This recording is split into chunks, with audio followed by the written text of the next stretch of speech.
నమస్తే welcome to our channel. మాజీ MLA YCP నేత వల్లభనేని వంశీ అరాచకాలు ఒక్కొక్కటిగా బయటకొస్తున్నాయి. గన్నవరం టీడీపీ ఆఫీసులో కంప్యూటర్ ఆపరేటర్ గా పనిచేసిన సత్యవర్ధన్ పై దాడి, కిడ్నాప్ వ్యవహారంలో వంశీ అతని అనుచరుల ఆగడాలన్నీ సీసీ కెమెరాల సాక్షిగా వెలుగులోకి వచ్చాయి.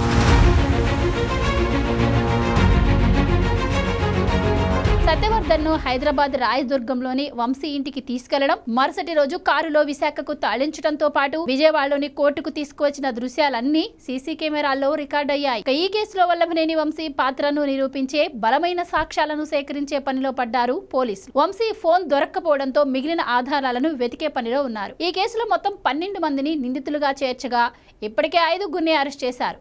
మిగిలిన వారిలో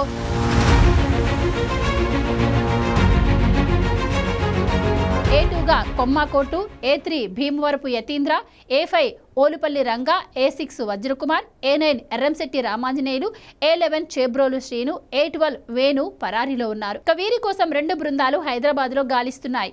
వీరి ఫోన్లు స్విచ్ ఆఫ్ వస్తూ ఉండడంతో బంధువులకు, సన్నిహితులకు వచ్చే కాల్స్ పై నిఘా పెట్టారు పోలీసులు. వీరిలో రంగా, కోట్లు, రాము దొరికితే కేసు కొలిక్కి వస్తుందని భావిస్తున్నారు. గన్నవరం టీడీపీ ఆఫీస్ పై దాడి కేసులో ఫిర్యాదును సత్యవర్ధన్ ఉపసంహరించుకునేలా అతని బంధువు వజ్రకుమార్ ద్వారా వంశీ ఒత్తిడి తీసుకొచ్చినట్టు తేలింది. ఈ విషయంపై పోలీసులకు సత్యవర్ధన్ పూసగుచ్చినట్టు వివరించారు. తనను కిడ్నాప్ చేశాక ఏ రోజు ఎక్కడికి తీసుకెళ్లింది, ఎక్కడెక్కడ ఉంచిన విషయాలను సత్యవర్ధన్ క్లియర్ గా పోలీసులకు వివరించినట్టు సమాచారం. ఇవాళ మరోసారి సత్యవర్ధన్ తో న్యాయమూర్తి ముందు వాంగ్మూలం ఇప్పించనున్నారు పోలీసులు. ఇక సత్యవర్ధన్ చెప్పిన విషయాలను సాంకేతిక ఆధారాలతో పోల్చి సరిచూసుకున్నారు పోలీసులు.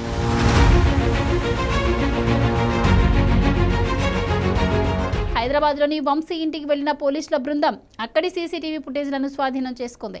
అందులో వంశీ అనుచరులు సత్యవర్ధన్ను తీసుకువస్తున్న దృశ్యాలు స్పష్టంగా ఉన్నాయి. వంశీ అనుచరులు ఈ నెల 10న మధ్యాహ్నం 1 గంట సమయంలో సత్యవర్ధన్ను 2 కార్లలో విజయవాడ నగరంలో కోర్టు సముదాయంలోకి తీసుకెళ్లారు. అయితే 3వ అంతస్తులోని SC/ST కోర్టు దగ్గర హడావిడి ఉండడంతో 3:30 వరకు అక్కడే కాలలో వేచి ఉన్నారు. అయితే జనసంచారం తగ్గాక సత్యవర్ధన్ను కోర్టులోకి పంపించి తమకు అనుకూలంగా వాంగ్మూలం ఇప్పించుకొని తిరిగి కాలలో హైదరాబాద్కి తీసుకెళ్లారు. రాయదుర్గంలోని వంశీ ఇంటికి అర్ధరాత్రి తీసుకెళ్లినట్లు సీసీ కెమెరాల్లో రికార్డ్ అయింది. తెల్లవారి ఉదయం అంటే 11వ తేదీన ఉదయం 9:52 వంశీ ఇంటి నుంచి సత్యవర్ధన్ను కారులో బయటకు తీసుకెళ్లినట్టు విజువల్స్ కూడా రికార్డ్ అయ్యాయి. విజయవాడలోని జిల్లా కారాగారంలో సెక్యూరిటీని మరింత పెంచారు. వంశీని ఉంచిన సెల్ దగ్గర అదనంగా మరో 2 గార్డులను ఉంచారు.